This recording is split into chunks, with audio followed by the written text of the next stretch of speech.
जिस भारत का सपना गांधी जी और देश की महान विभूतियों ने देखा था, वो सपना हम सब मिलकर के पूरा करें। आज का दिन हमें ये प्रेरणा देता है। साथियों, आज 2 अक्टूबर के दिन मैं कर्तव्य बोध से भी भरा हुआ हूं और उतना ही भावुक भी हूं। आज स्वच्छ भारत मिशन को, उसकी यात्रा को 10 साल के मुकाम पर हम पहुंच चुके हैं। स्वच्छ भारत मिशन की ये यात्रा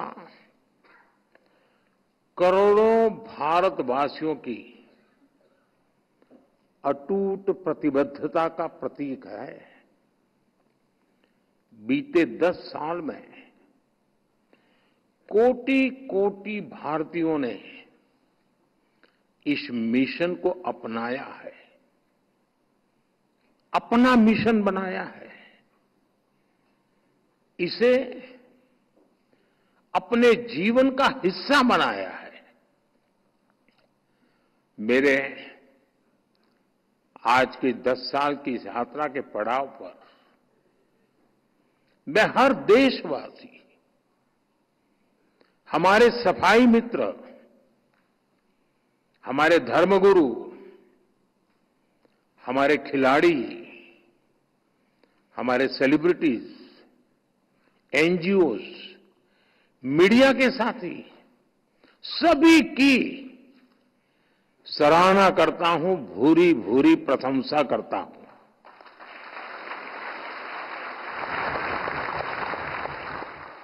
आप सभी ने मिलकर स्वच्छ भारत मिशन को इतना बड़ा जन आंदोलन बना दिया। मैं राष्ट्रपति जी, उपराष्ट्रपति जी, पूर्व राष्ट्रपति जी, पूर्व उपराष्ट्रपति जी, उन्होंने भी स्वच्छता की ही सेवा इस कार्यक्रम में श्रमदान किया, देश को बहुत बड़ी प्रेरणा दी। मैं आज राष्ट्रपति उपराष्ट्रपति महोदय का भी हृदय से अभिनंदन करता हूं, धन्यवाद करता हूं। आज देश भर में स्वच्छता से जुड़े कार्यक्रम हो रहे हैं। लोग अपने गांवों को, शहरों को, मोहल्लों को, चाल हो, फ्लैट्स हो, सोसाइटी हो, स्वयं बड़े आग्रह से साफ सफाई कर रहे हैं। अनेक राज्यों के मुख्यमंत्री, मंत्रीगण और दूसरे जनप्रतिनिधि भी इस कार्यक्रम का हिस्सा बने, इस कार्यक्रम का नेतृत्व किया। बीते पखवाड़े में, मैं इसी पखवाड़े की बात करता हूं, देश भर में करोड़ों लोगों ने स्वच्छता ही सेवा कार्यक्रमों में हिस्सा लिया है। मुझे जानकारी दी गई कि सेवा पखवाड़ा के 15 दिनों में देश भर में 27 लाख से ज्यादा कार्यक्रम हुए,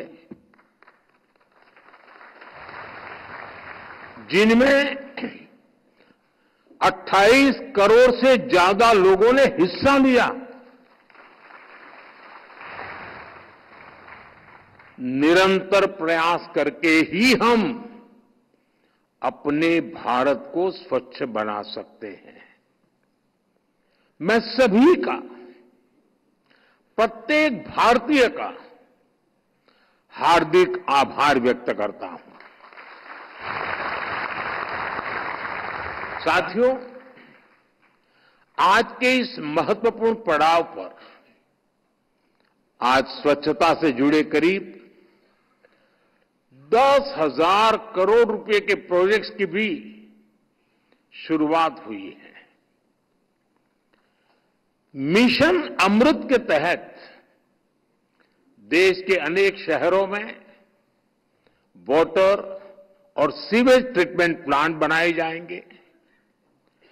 नमामि गंगे से जुड़ा काम हो या फिर कचरे से बायोगैस पैदा करने वाले गोवर्धन प्लांट, ये काम स्वच्छ भारत मिशन को एक नई ऊंचाई पर ले जाएगा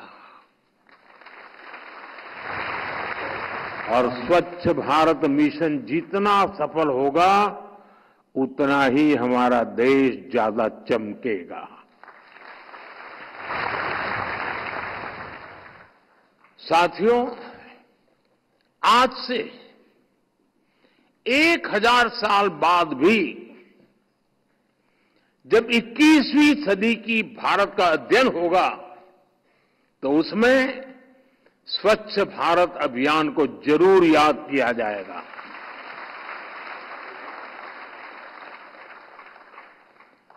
स्वच्छ भारत इस सदी में दुनिया का सबसे बड़ा और सबसे सफल जन भागीदारी वाला, जन नेतृत्व वाला जन आंदोलन है।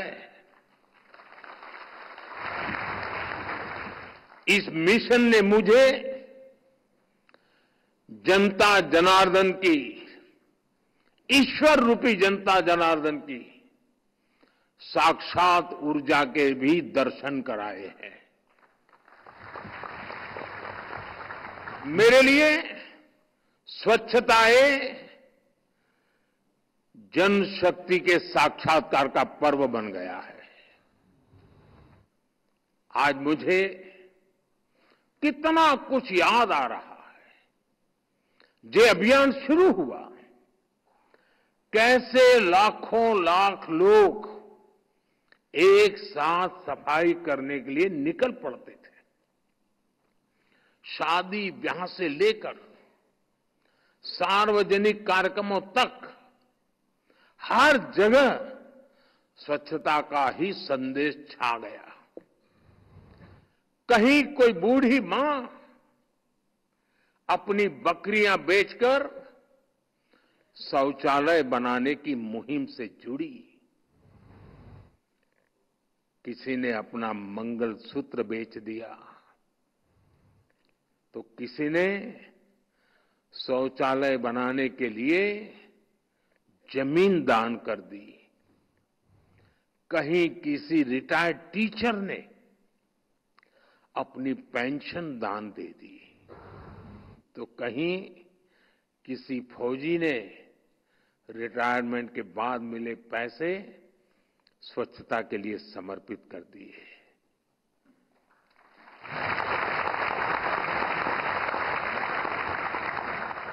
अगर ये दान किसी मंदिर में दिया होता, किसी और समारोह में दिया होता, तो शायद अखबारों की हेडलाइन बन जाता और सप्ताह भर उसकी चर्चा होती। लेकिन देश को पता होना चाहिए कि जिनका चेहरा कभी टीवी पे चमका नहीं है, जिनका नाम अखबारों की सुर्खियों पर कभी छपा नहीं है, ऐसे लक्षावधि लोगों ने कुछ न कुछ दान करके, चाहे वो समय का दान हो या संपत्ति का दान हो, इस आंदोलन को एक नई ताकत दी है, ऊर्जा दी है और ये मेरे देश के उस चरित्र का परिचय करवाता है।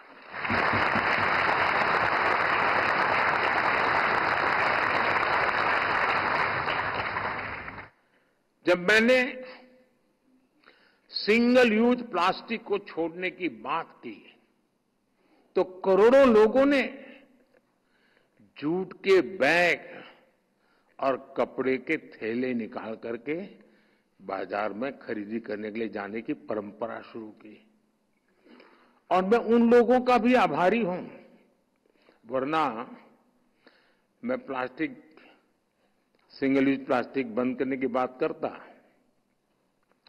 तो हो सकता था प्लास्टिक इंडस्ट्री वाले आंदोलन करते, भूख हड़ताल पर बैठते, नहीं बैठे।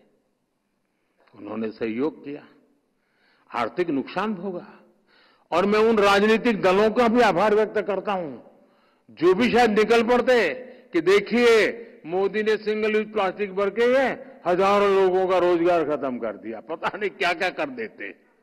मैं उनको भी आभार मानता हूं कि उनका इस बात पर ध्यान नहीं गया। हो सकता है इसके बाद चला जाए। साथियों, इस आंदोलन में हमारा फिल्म जगत भी पीछे नहीं रहा। कमर्शियल हित के बजाय फिल्म जगत ने स्वच्छता के संदेश को जनता तक पहुंचाने के लिए फिल्में बनाई इन 10 सालों में।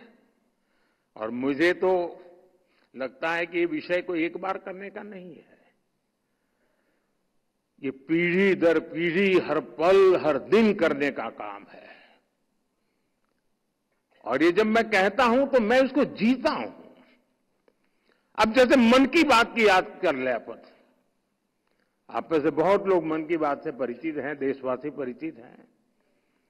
मन की बात में मैंने करीब करीब 800 बार स्वच्छता के विषय का जिक्र किया है।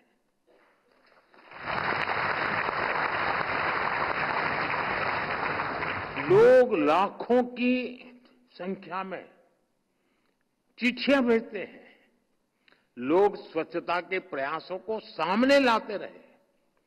साथियों, आज जब मैं देश और देशवासियों की इस उपलब्धियों को देख रहा हूं तो मन में ये सवाल भी आ रहा है कि जो आज हो रहा है वो पहले क्यों नहीं हुआ। स्वच्छता का रास्ता तो महात्मा गांधी जी ने हमने आजादी के आंदोलन में ही दिखाया था, दिखाया भी था, सिखाया भी था।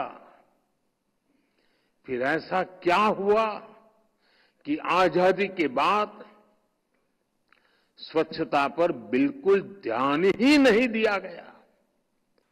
जिन लोगों ने सालों साल गांधी जी के नाम पर सत्ता के रास्ते ढूंढे, गांधी जी के नाम पर वोट बटोरे, उन्होंने गांधी जी के प्रिय विषय को भुला दिया। उन्होंने गंदगी को, शौचालय के अभाव को देश की समस्या माना ही नहीं।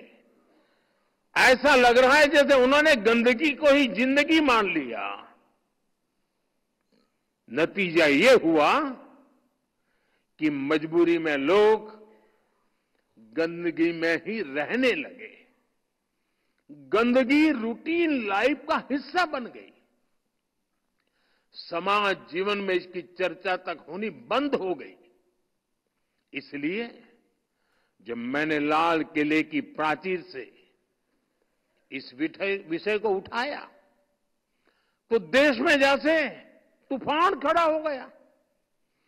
कुछ लोगों ने तो मुझे ताना दिया कि शौचालय और साफ सफाई की बात करना भारत के प्रधानमंत्री का काम नहीं है।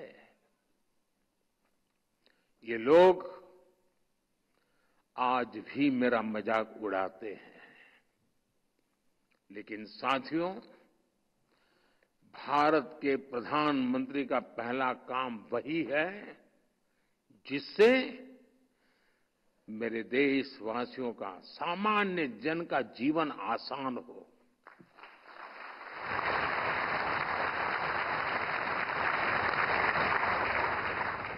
मैं भी अपना दायित्व समझकर मैंने टॉयलेट्स की बात की, सैनिटरी पैड्स की बात की, और आज हम इसका नतीजा देख रहे हैं।